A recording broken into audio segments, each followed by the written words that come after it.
ہر قسم کے روحانی جسمانی مسائل اور وظائف کے لیے پیر اقبال قریشی چینل کو سبسکرائب کریں۔ نحمده ونصلي ونسلم على رسوله الكريم اما بعد فاعوذ باللہ من الشیطان الرجیم بسم اللہ الرحمن الرحیم۔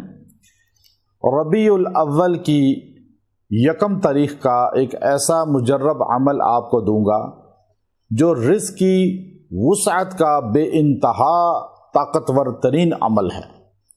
ربیع عربی میں بہار کو کہتے ہیں اور اول پہلے کو کہتے ہیں۔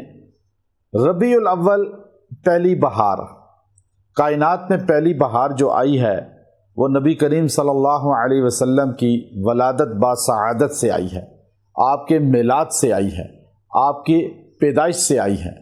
اس کائنات میں اندھیرے ہی اندھیرے تھے۔ حضرت نوح علیہ السلام آئے تو وہ اندھیرا کچھ کم ہوا، لیکن پھر اندھیرے، پھر دوسرا نبی آیا، پھر اندھیرے، پھر نبی اللہ نے بھیجا۔ جو اندھیرے ہی ہوتے تھے تو اللہ نبیوں کو مبعوث کرتا تھا، لیکن نبی ایک ایک شہر اور بستی کے لیے آتے تھے۔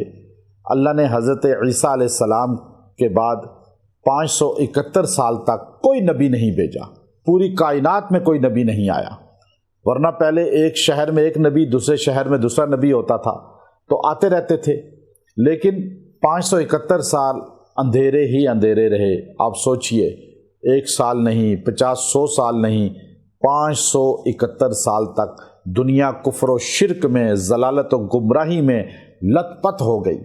ہر طرف شرک تھا، کوئی توحید نہیں تھی، اللہ کا جاننے والا کوئی نہیں تھا، ماننے والا کوئی نہیں تھا۔ تو اللہ نے ان اندھیروں کو ختم کرنے کے لیے اپنے پیارے پیغمبر محبوب کبریا حضرت محمد مجتبی صلی اللہ علیہ وآلہ وصحبہ وسلم کو مبعوث کیا۔ تو جس مہینے کا انتخاب کیا اس مہینے میں چونکہ آقا تشریف لائے، اس کو ربیع پہلی بہار کہا جاتا ہے۔ پہلی بہار ہے وہ، خزاں ختم ہو گئی، ظلمت ختم ہو گئی۔ اب آپ کی زندگی میں اگر بہار نہیں ہے، آپ تنگ دست ہیں، آپ پریشان حال ہیں، غربت و افلاس کا شکار ہیں، آپ کی زندگی میں بہار آ جائے گی۔ یہ عمل کر لیں، ہمارے ہر عمل کی اجازت ہوتی ہے، اور ہر اس بندے کو جو ہمیں سنتا ہے، ہر مرد عورت کو میں اجازت عام دیتا ہوں، آپ کو مجھ سے پوچھ کر اجازت کی کوئی ضرورت نہیں ہے۔ اور میں اس لیے سب کو یہ دیتا ہوں کہ آپ کا تعلق اللہ سے جڑے، قرآن سے جڑے۔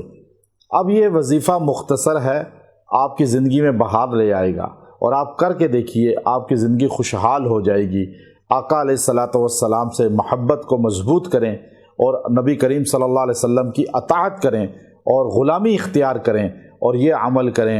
اللہ یبسط الرزق لمن یشاء ویقدر، یہ آیت کریمہ، اللہ یبسط الرزق لمن یشاء ویقدر۔